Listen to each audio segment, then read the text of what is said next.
سڵاو هاوڕێیان، ئەو کاتتان باش. ئەمن سابیرم و لە ویددیۆی پێشێ باسی وەرگرتنی گرین کارتی ئەمریکا لە ڕێگای ویزای مهاجرەتی EB1A و EB2 NIW بۆ کردن و پێم کوتن کە ئەو ویزایانە تایبەت بەو کەسانەیە کە لە زانست، هونەر، وەرزش یا بزنس سەرکەوتنیان هەبووە. ئەوڕۆ دەمهەوێ وردەکاری زۆرتر و پێشکەش بکەم. ڕەنگە ئەوەڵین وە گرنگترین پرسیار بۆ هەمووتان ئەوە بێت کە خەرجی گشتی ئەو پرۆسەیە چەندە. جا بۆیە پێش تەوزیحاتی زۆرتر لێرەدا ئەمن وردەکاری خەرجەکان و پێدەڵم. ئەوەڵین هەزینە مربوط بە ئەپلیکیشن فیە کە ڕاستەوخۆ بە حیسابی ئیدارەی مهاجرەتی ئەمریکا واریز دەکرێت. ئەو مەبلەغە لە حاڵی حاضر $1015. پوڵێکی دیکە کە دەبێ پەرداخت بکرێت هەزینەی وەکیل یا شرکەتی مهاجرەتیە کە دەتوانێت لە $4,000 تا $10,000 بێت. ئەلبەتە بۆ زۆرتری ئەفراد ئەو هەزینەیە حدودی $5,000 تا $7,000. لێرەدا با بزانین هەنگاو بە هەنگاو پرۆسەی وەرگرتنی گرین-کارتی ئەمریکا لە ڕێگای EB1A و EB2 NIW چۆنە. بەهۆی ئەوەی کە ئەو پرۆسەیە هەزینەیەکی بەنسبەت باڵای هەیە و ئامادەکردنی کاتێکی زۆری پێویستە، لازمە کە پێش هەموو شتێک ئەرزیابی و هەڵسەنگاندنی کەیسەکەت بە وردی بکرێت. بۆ ئەو مەبەستە دەتوانن سەردانی وێبسایتی پارێزەرانی مهاجرەتی ئەمریکا بکەن و فۆرمی هەڵسەنگاندن پڕ بکەنەوە کە هیچ هەزینەیەکیشی نییە. معمولەن لە ماوەی 1-2 ڕۆژدا لە نەتیجەی ئەرزیابی کەیسەکەت ئاگادارت دەکەنەوە.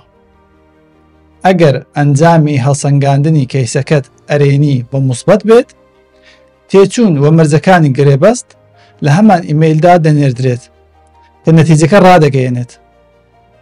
زۆر چاکە. پاش ئەوەی کە دڵنیا کرانەوە کە شانسی زۆر باش و هەیە بۆ وەرگرتنی گرین-کارت و لەگەڵ وەکیلی مهاجرەت قەرارداد و بەست، دەبێت دەست پێ بکەن بە ناردنی مەدارێکی پێویست.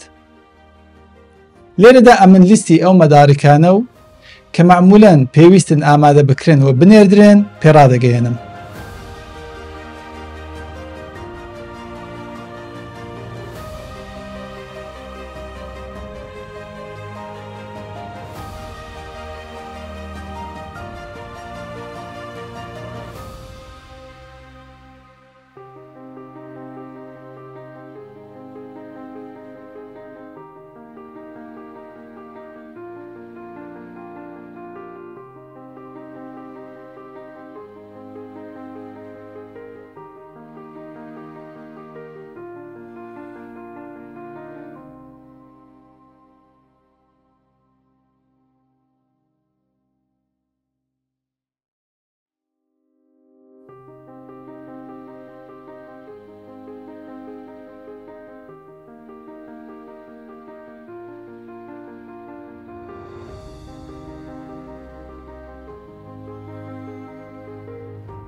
دیارە هەر داواکارێک پێویست ناکات هەمووی ئەو ئایتمانەی هەبێ و هەر کەس بە پێی سابقە و ڕشتەی خۆی ئەو بەڵگانەی کە هەیتی دەینێرێت.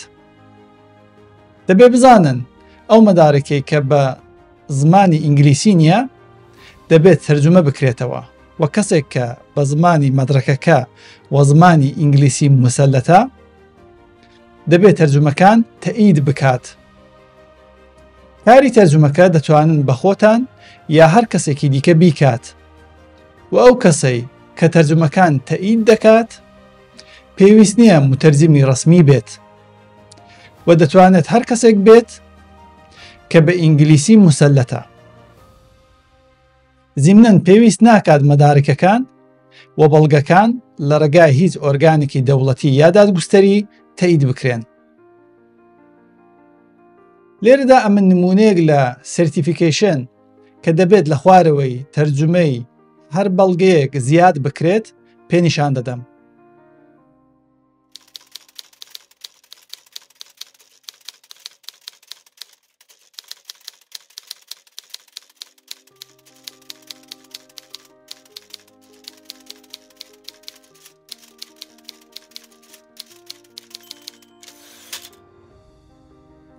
پاش ناردنی مەدارکەکان معمولەن 2 تا 4 مانگی پێدەچێت تا وەکیل پەروەندەکەتان ئامادە بکات. هەندێک شرکەت سەرەیترن و بە کەمتر لە 2 مانگیش دەتوانن پەروەندەکەتان ئامادە بکەن و بینێرن. لە ماوەیەدا وەکیل یا شرکەتی مهاجرەتی دەگەڵەنگۆ لە پەیوەندیدا دەبێت وەگەر هەر شتێک پێویست بوو پێتان ڕادەگەیەنێت. پاش ئەوەی کە پەروەندەکەتان بە تەواوی ئامادە بوو دەنێردرێت بۆ ئیدارەی مهاجرەتی ئەمریکا. داواکاریەک بە شێوەی کاغەزی و چاپکراو دەبێت و لە ڕێگای پۆست بەڕێ دەکرێت، یانی ئینتەرنێتی یا ئانلاین نییە. ڕەنگە لە داهاتوو بکرێت بە ئانلاین، چونکە داواکاری بۆ زۆرێک لە جۆرەکانی دیکەی ویزای ئەمریکا هەر ئێستاش بە ئانلاین ئەنجام دەدرێت. بەپێی ئەوەی کە داواکار ئێستا لە چ ئیالەتێکی ئەمریکا دەژیت یان ئەگەر لە دەرەوەی ئەمریکایە لە داهاتوو دەچێتە چ ئیالەتێک، پەروەندەی زۆربەی داواکاران بۆ ئیدارەی مهاجرەت لە تێکساس یان نەبراسکا دەنێردرێت. ئەوزار بابینە سەر مۆزوعی زەمان کە تەبعەن گرنگی تایبەتی خۆی هەیە. بەگشتی پرۆسەی ویزا و گرینکارتی ئەمریکا پرۆسەیەکی درێژخایەنە، هەرچەند زۆر ڕوونە کە ئەو ئینتیزارە ئەرزشی هەیە، چونکە قەرارە ئیقامەتی دائیمی ئەمریکا وەرگری. ئەو ڕۆژانە هاتنەوەی وەڵامی ئیدارەی مهاجرەت حدودی 1 ساڵی پێدەچێت، بەڵام هەمیشە ئەو جۆرە نامێنێتەوە. جاری وا هەبووە کە 3 تا 4 مانگی پێچووە. ئەلبەتە ئەو کەسانەی کە حازرن خەرجێکی زۆرتر بکەن، ئیدارەی مهاجرەت یەک ئۆپشنی بەڕەسی سەرەعیشی داناوە کە پێی دەگوترێت پریمیەم پراسسینگ. ئەگەر ئەو پوڵە زیادەی بدەن کە ئێستا $2805 پەروەندەکانی EB1A بە 15 ڕۆژ و NIW بە 45 ڕۆژی کاری وەڵامیان دێتەوە. کاتێک پەروەندەکەت لەلایەن USCIS قبول دەکرێت کە بەڕاستی ڕۆژێکی گەورە و خۆشە، تەنها قۆناغی یەکەم کە قۆناغی ئەسلیشە وە پشتسەر ناوە. قۆناغی دووەم پەیوەندیدارە بە شوێنەکەت، ینی ئەوەی کە لە ئەمریکا دەژی یان لە دەرەوەی ئەمریکا. ئەگەر لە نێو ئەمریکابی دەبێت دەست پێ بکەی بە داواکاری بۆ گۆڕینی وەزعیەت یا هەمان Adjustment of Status لە نێو خودی ئەمریکا، یانی داواکاری بۆ گۆڕینی ویزای موەقەتی فعلی بۆ وەرگرتنی گرین کارت. لە ڤیدیۆکانی داهاتوو وردەکاری ئەو پرۆسەتان بۆ باس دەکەم و تەواو تۆزیحی دەدەم.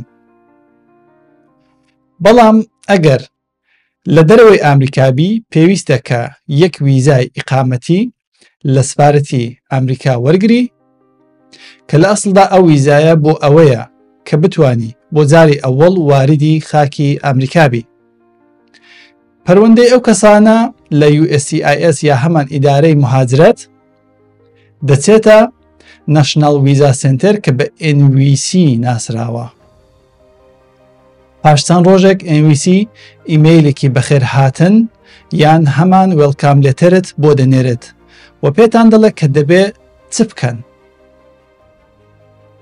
لەو مەرحەلەیەدا دەبێ فۆرمی DS206 پڕ بکەنەوە و بە ئانلاین بینێرن و فتوکۆپی ژمارەیەک مەدارکی شەخصی وەکو پاسپۆرت، سەنەدی ئیزدواج، کارتی پایان خزمەت و هەندێک مەدارکی دیکە بە پۆست بۆ NVC بنێرن.